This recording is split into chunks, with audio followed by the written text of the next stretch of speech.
Continuamos con el contexto jurídico, legal y organizativo de la salud en Venezuela. En esta clase específicamente hablaremos de los antecedentes de la Constitución de la República Bolivariana de Venezuela y hablaremos acerca de algunos instrumentos normativos. Entonces, al revisar los antecedentes de lo que es el derecho a la salud y el marco constitucional de la salud en Venezuela, nos conseguimos que en el año 1910 del siglo XX, ¿verdad? Comienzo del siglo XX, se crea la Dirección de Higiene y Salubridad Pública como un ente adscrito al Ministerio de Relaciones Interiores. Fíjense ustedes que nace como un ente adscrito al Ministerio de Relaciones Interiores porque en ese momento no existía ningún ministerio que se encargara específicamente de lo que era la salud o la sanidad específicamente. El propósito de esta institución que se crea, esta Dirección de Higiene y Salubridad Pública, era dirimir, ¿verdad? O definir algunas estrategias de atención a los problemas sanitarios a nivel nacional. Más tarde, en 1911, un año posterior, ¿verdad? Se hace o se crea la Oficina de Sanidad Nacional, decretada por el presidente del momento, que era el general Juan Vicente Gómez, con la finalidad de regular la aplicación de las medidas de higiene en todo el territorio nacional. Así que entonces estos son los albores de lo que conocemos hoy como el Ministerio del Poder Popular para la Salud. Y en 1912, o sea, un año posterior, un año después, se promulga la primera ley de sanidad nacional. Y surge, por supuesto, como un requerimiento económico. Digamos que no era tanto lo social, la salud como tal, sino la necesidad de brindar condiciones mínimas de trabajo para una adecuada dinámica de producción. Es decir, tratar de garantizar condiciones saludables para los trabajadores para que puedan o para que pudieran en ese momento producir. Y aquí tienen algunas fotos de la época tomadas de una hemeroteca. Está el general Gómez y el general Eleazar López Contreras. Entonces, en la década de los años 20 del siglo XX, por supuesto, debido al progresivo desarrollo y fortalecimiento de la industria petrolera, entonces se acrecienta la necesidad de atender la situación de vida de la población. Pero, repito, esto tenía más una exigencia de tipo económico que el ejercicio o la garantía de un derecho social. Por supuesto, las condiciones depauperadas en las que se encontraba la población impedían, ¿verdad?, la dedicación al trabajo y a la productividad. Y como la industria petrolera se estaba desarrollando, se habían descubierto ya los primeros pozos de petróleo en Venezuela, se requería entonces que hubiese un desarrollo también acorde para garantizar unas condiciones dignas, ¿verdad?, que permitiera a los trabajadores desempeñar su rol fundamental en la producción de petróleo en ese momento. Entonces, en 1930 se crea por decreto presidencial el Ministerio de Salubridad y de Agricultura y Cría, al que se le asigna, entre otras, por supuesto, las funciones de sanidad nacional. Entonces, vea que ya por aquí, en la década de los 30 del siglo XX, es cuando se comienza a ver, ya empieza a ver como una estructura que se encarga de lo que es la sanidad. Y este, por supuesto, estaba encargado fundamentalmente de todo lo que tenía que ver con la sanidad animal, fundamentalmente. En 1936 se crea el Ministerio de Sanidad y Asistencia Social y la División de Malariología. Por supuesto, surge como un organismo rector de la política de salud sobre la base de una centralización normativa y una descentralización ejecutiva. ¿Qué significa esto? Es decir, todo lo que era la normativa estaba centrada en esa oficina, en ese ministerio que se estaba creando, pero con la ejecución de actividades a nivel descentralizado en cada uno de los estados. Por supuesto tiene una visión sanitarista y preventiva, es decir, tratar de sanear el medio ambiente. Fíjense que la foto ahí se ve como habían visitas de las personas a los hogares.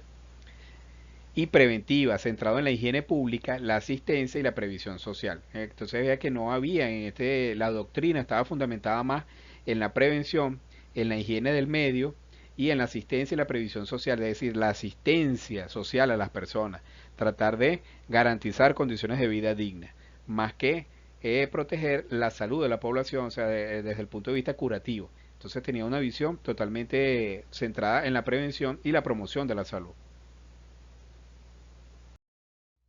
En esta creación del Ministerio de Sanidad y Asistencia Social, las funciones son netamente preventivas y de promoción de la salud, lo que acabamos de decir. Se convirtió entonces en la mayor institución de salud del país en términos de servicios y de recursos administrativos, evidentemente porque aglutinó todas las oficinas nacionales que se habían creado o oficinas regionales que se habían creado para atender los problemas de salud del país y las aglutina bajo este ministerio. Entonces aquí lo más importante es la visión que tenía este ministerio desde el principio, que son una visión preventiva y de promoción de la salud, más que curativa.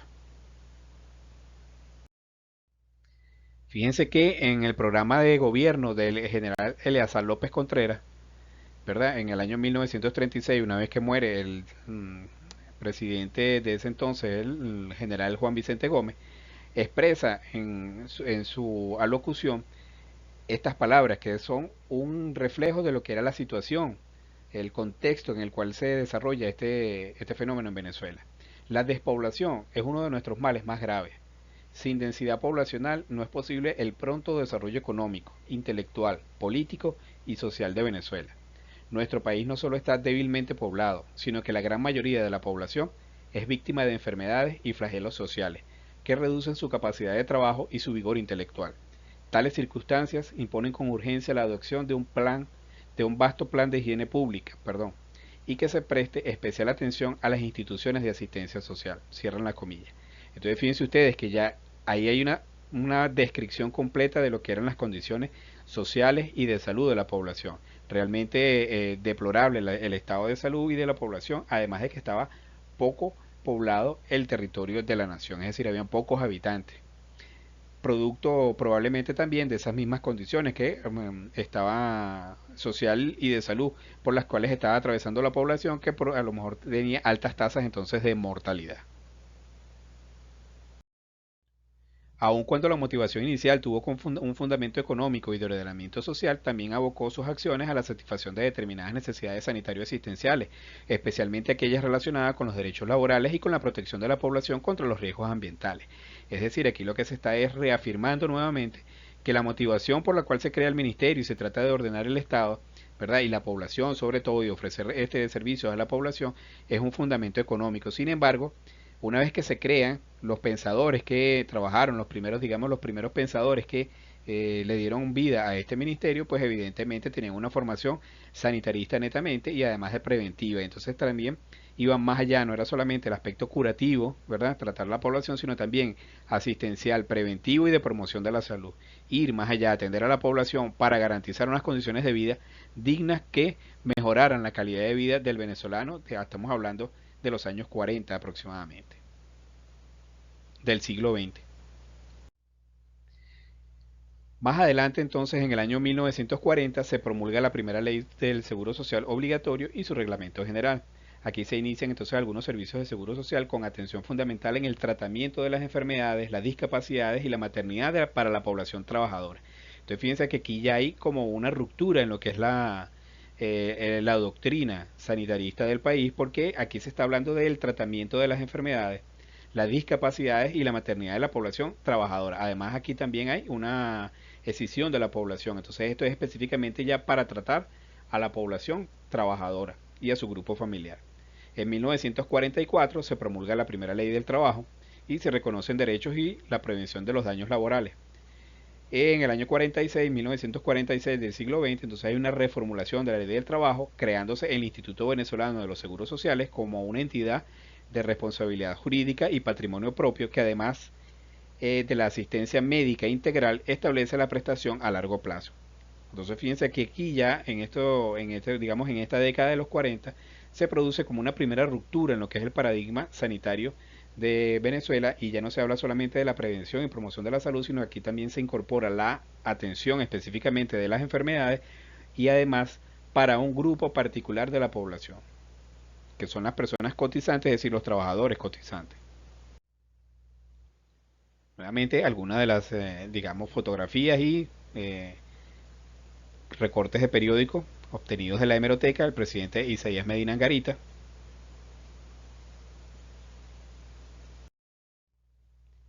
Continuando entonces, se crea el Instituto Nacional de Obras Públicas dentro digamos que de la gestión de gobierno del presidente Isaías Medina Angarita. Se crea el Instituto Nacional de Obras Sanitarias, lo que se conocía como el INOS. Se inicia la construcción de la nueva sede de la Universidad Central de Venezuela. Se construye la urbanización El Silencio en Caracas. se inician los servicios del Instituto Venezolano de los Seguros Sociales y además se funda Fede Cámara. La organización El Silencio, para los que no saben de la historia contemporánea de Venezuela, específicamente, era realmente eh, una urbanización, digamos un centro que era bastante deplorable desde el punto de vista de lo que eran las condiciones de vida en esa población. Entonces, para los que estén interesados pueden buscar en alguna de los cronistas de Caracas que era la urbanización El Silencio antes de construir esta urbanización que conocemos hoy en día, que se encuentra en el centro de la capital.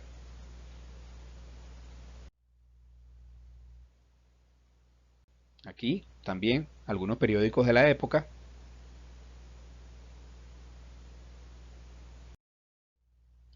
Entonces, con la creación del Instituto Venezolano de los Seguros Sociales bajo la directriz, fíjense que era bajo las directrices del Ministerio del Trabajo. ¿Por qué? Porque el Seguro Social estaba, aunque ofrecía, ¿verdad? Fue diseñado, planificado, estructurado para ofrecer tratamiento médico a las enfermedades de los trabajadores. Evidentemente, digamos, sus directrices provenían del Ministerio del Trabajo, porque era un ente adscrito al Ministerio del Trabajo. Circunscribe la prestación de servicios de salud ofertados por esta entidad a la población que cotiza y cuyos aportes no fueron integrados al Ministerio de Sanidad y Asistencia Social, organismo con responsabilidad y control directo de la red de servicios de salud.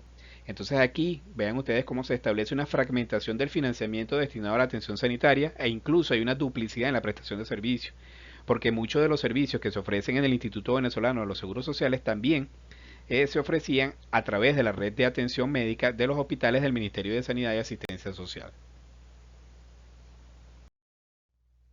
El 5 de julio de 1947 entonces se promulga una nueva constitución de la República y allí se consagra y aparece por primera vez el derecho a la salud, enunciado por primera vez como responsabilidad del Estado venezolano en la procura de la salud pública y el bienestar común. Fíjense que así mismo lo decía. Entonces es la primera constitución, es la primera vez que se nombra la salud en la constitución y además se consagra como un derecho constitucional la salud. Estamos hablando de 1947, a mediados del siglo XX.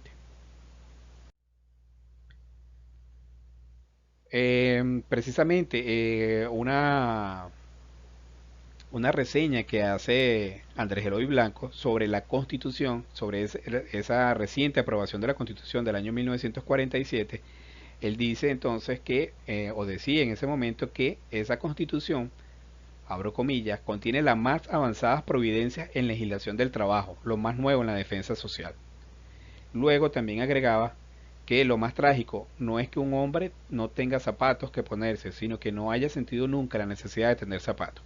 Entonces vean ustedes, esto narra un poco, ¿verdad? Cuando uno lee, uno tiene que ir un poco más allá y tratar de hacer una interpretación de lo que está escribiendo el autor. Esto es para que ustedes vean las condiciones en las cuales se encontraba el país para esa época. Estamos hablando de 1947, repito, mediados del siglo XX. Esas eran las condiciones del venezolano en esa época.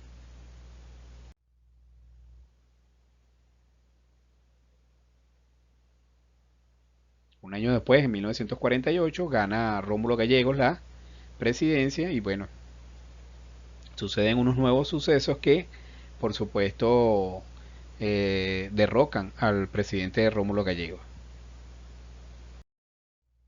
Entonces, la Carta Magna de 1947 le otorgó amplia preponderancia a los derechos sociales y, a pesar de su corta vigencia, tuvo un gran significado en cuanto a políticas públicas de carácter social, ya que le otorgó rango constitucional a la salud, a la educación, al trabajo y a la seguridad social. Entonces, fíjense ustedes, aunque fue corto el periodo que tuvo la Constitución de 1947, repito, por los sucesos políticos que ocurrieron y que terminaron con el golpe de Estado al presidente Rómulo Gallegos, esta constitución fue de avanzada en su momento porque le otorgó rango constitucional a todos estos derechos, a la salud, a la educación, al trabajo y a la seguridad social, es decir, fueron incorporados y en esa manera entonces eran preceptos constitucionales que el Estado debería garantizar a la población venezolana.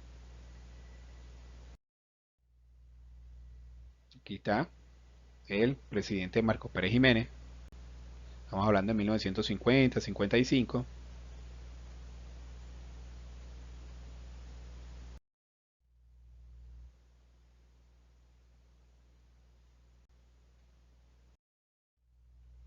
En 1961, ¿verdad? Posterior a la dictadura del general Marcos Pérez Jiménez, se sanciona una nueva constitución durante el gobierno del presidente Rómulo Betancourt. Ahí se reafirman los derechos individuales a la vida, a la educación, al trabajo, a la libertad de expresión, al libre tránsito, entre otros. Es decir, se retoman los derechos que se habían incluido como derechos con rango constitucional en el año 1947 y son reafirmados e incluidos en esta nueva constitución del año 1961. Aquí se hacen dependientes del interés público nacional todos aquellos derechos relacionados con la propiedad, la industria y el comercio. Ratifica la cualidad intervencionista del Estado en la economía y las finanzas públicas, y estableciendo como condición necesaria para el desarrollo social y económico del país el control estatal de las industrias básicas. Entonces fíjense cómo, digamos que esta constitución entonces nacionaliza todo lo que son las industrias básicas del país porque supedita el desarrollo del país precisamente a el control por parte del Estado de todas estas industrias. Continuando entonces con los antecedentes, en 1976 se promulga la Ley Orgánica de Administración Central. Ahí se reafirma en el artículo 30 la rectoría de las acciones del sector salud, atribuida específicamente al Ministerio de Sanidad y Asistencia Social, aun cuando ya existía el Instituto Venezolano del Seguro Social, que también mantenía algunas atribuciones en materia de atención a la salud de la población trabajadora y su grupo familiar. En 1977 ocurre el suceso mundial de la Asamblea Mundial de la Salud, en la cual se define, ¿verdad? Allá en Alma-Ata, que es una población de la antigua Unión Soviética, y se define entonces la meta de salud para todos en el año 2000, que más adelante nosotros vamos a tratar en esta asignatura de una manera resumida. Y en 1978 se realiza la primera conferencia internacional sobre atención primaria de salud y se promulga lo que se conoce como la Declaración de Alma-Ata. Ahí se reafirma el derecho a la salud como un derecho humano fundamental bajo responsabilidad del Estado y se establece que la atención primaria de salud es la estrategia fundamental para lograr el alcance de la meta de salud para todos en el año 2000, a cuyo convenio internacional, por supuesto, se suscribe Venezuela. Entonces, esto marcó también, digamos que un dinamismo, o le imprimió un dinamismo a todo lo que eran las políticas de salud de la época, porque entonces se trató de incorporar, primero de interpretar qué era lo que se conocía como atención primaria de salud y cómo todos los planes y programas de atención a la salud debían expresar en su desarrollo este principio o estos principios rectores de la salud a nivel mundial.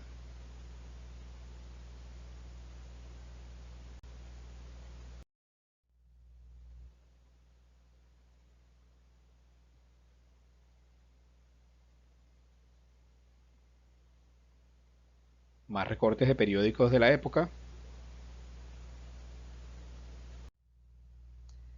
Posteriormente, en 1983, se definen las normas sobre la clasificación de establecimientos de atención médica del subsector público, que contiene o describen específicamente y regulan la estructura de organización sanitaria a nivel nacional, algunas de las cuales todavía se mantienen vigentes.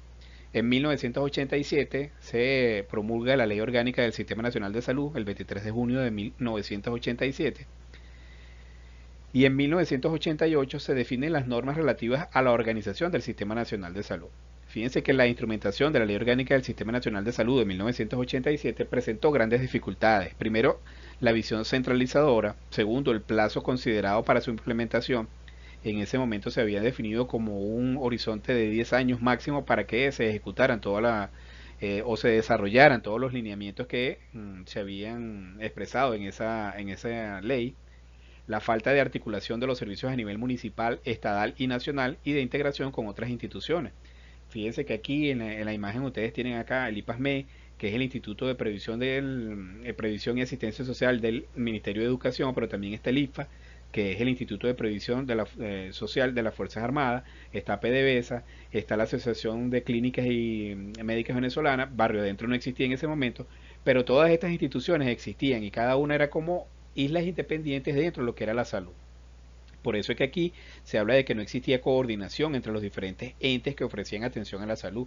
Y además de eso, pues por supuesto no se había considerado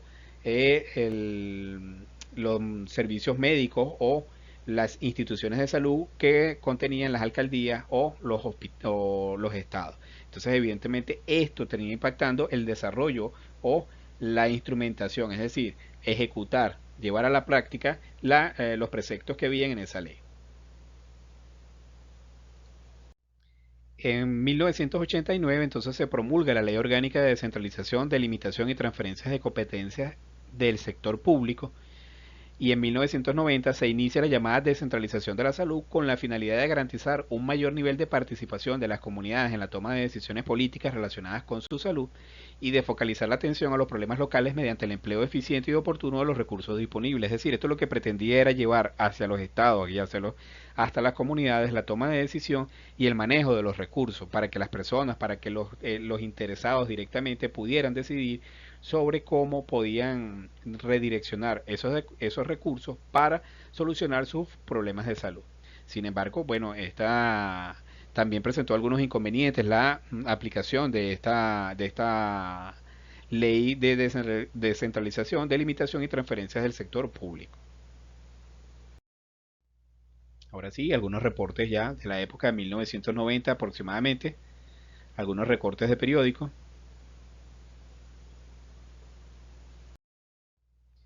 Y entonces así llegamos al año 1998, en el cual se promulga una nueva ley orgánica de salud que limitaba las acciones rectoras del Ministerio de Asistencia Social y estipulaba la posibilidad de privatización y gestión privada de los servicios públicos de la salud, así como el traslado de costos a la población usuaria. Entonces se decía que debido a la grave crisis social por la que atravesaba el país, una de las maneras como se podía gestionar mejor la atención a la salud era que las poblaciones, las personas, cancelaran algo al momento de la atención, es decir, que pagaran por la atención, que era un sistema de recuperación de costos y que eso no iba a terminar impactando el acceso de las personas a los servicios de salud, sino que por el contrario mejoraría la atención de los servicios de salud hacia esa población. Fíjense que específicamente al respecto señala Díaz Polanco que a pesar de las innumerables evidencias en contra de la equidad y la eficacia que se pusieron a disposición de los decisores de la época, no hubo manera de que se entendiera el cúmulo de problemas que tal propuesta significaba y, sobre todo, la terrible exclusión que provocaría, dada la informalización creciente del mercado de trabajo y la progresiva pérdida del poder adquisitivo del salario promedio que caracterizaba la creciente pobreza. Agregamos nosotros en Venezuela.